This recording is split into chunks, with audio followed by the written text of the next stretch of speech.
नमस्कार मित्रांनो, स्वागत आहे तुम्हा सर्वांचं बॉलिवूड स्टोरीज या आपल्या यूट्यूब चॅनलच्या आणखी एका नवीन व्हिडिओमध्ये। मित्रांनो, आज आपण माहिती जाणून घेणार आहोत ज्येष्ठ अभिनेते आणि दिग्दर्शक सुहास भालेकर यांच्याविषयी। सुहास भालेकर यांचा जन्म 11 ऑक्टोबर 1931 रोजी झाला। सुहास भालेकरांनी कारकिर्दीची सुरुवात रंगभूमीपासून केली।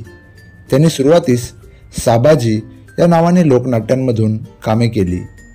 1960 ते 76 या कालखंडामध्ये शाहीर साबळे आणि पार्टीच्या अनेक लोकनाट्यांमधून भालेकर आणि राजा मयेकर या अभिनेत्यांची जोडगोळी गाजली। शाहीर साबळे आणि पार्टीच्या अनेक लोकनाट्यांचे दिग्दर्शन त्यांनी केले। सुहास भालेकर यांनी 6 दशकांहून अधिक काळ नाटक, मालिका तसंच रुपेरी पडदा गाजवला।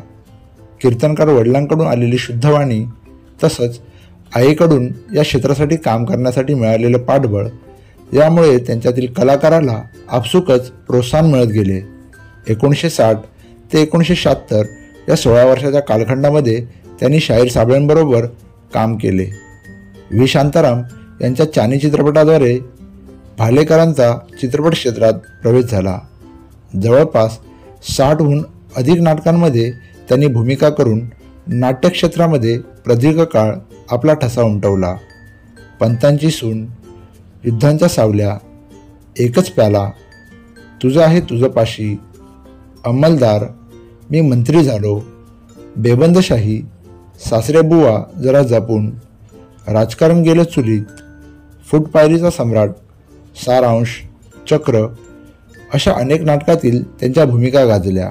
बारीक अंगकाठी, अभिनयाच्या चंद्री दुनियेत होणारा पदोपदी अपमान, अभिनयावर असलेले विश्वास, 60 वर्षांचे अभिनयाचे करिअर, मराठी नाटके, वगनाट्ये, मराठी चित्रपट, हिंदी चित्रपट, मराठी मालिका यांची लांबच लांब रांग हे अनोखं मिश्रण जुळवून आणले ते म्हणजे सुहास भालेकर या नटाने।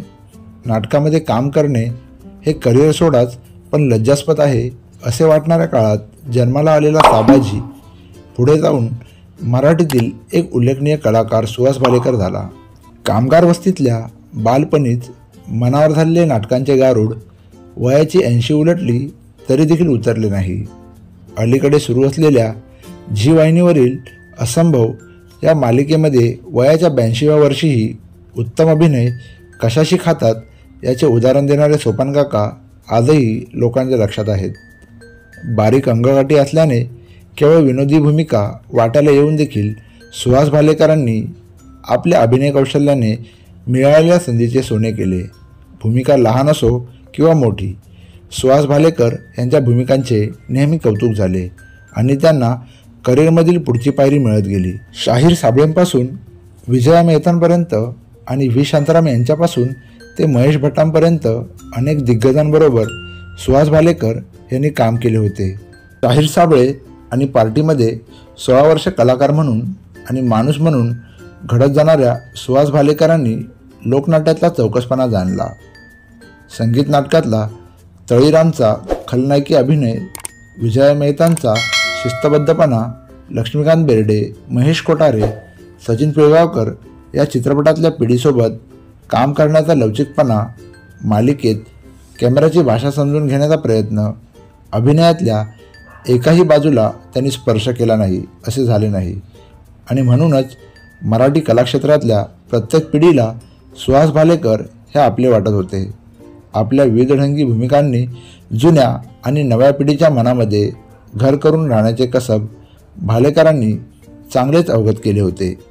सुहास भालेकर यांनी काम केलेल्या गोट्या, भाकरी आणि फूल, कशाला उद्याची बात, वहिनी साहेब या मालिकांमधील त्यांनी साकारलेल्या भूमिका लक्षणीय ठरल्या होत्या।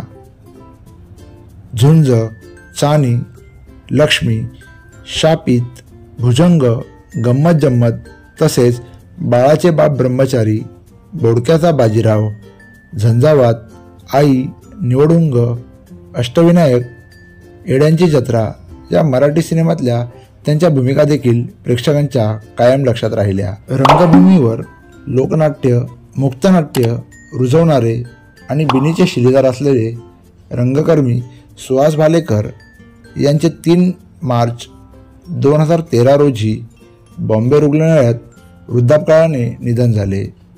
ते 83 वर्षाचे होते. त्यांच्या पश्चात त्यांचा मुलगा व अभिनेता हेमंत भालेकर तसेच 5 मुली, जावई, सुना, नातवंडे असा परिवार आहे.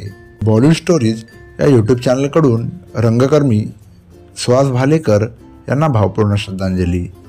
मित्रांनो, तुम्हाला सुहास भालेकर यांच्याविषयी दिलेली माहिती कशी वाटली ते आम्हाला कमेंटद्वारे नक्की कळवा. व्हिडिओ आवडली असल्यास व्हिडिओला लाईक, शेअर आणि सबस्क्राईब देखील करा.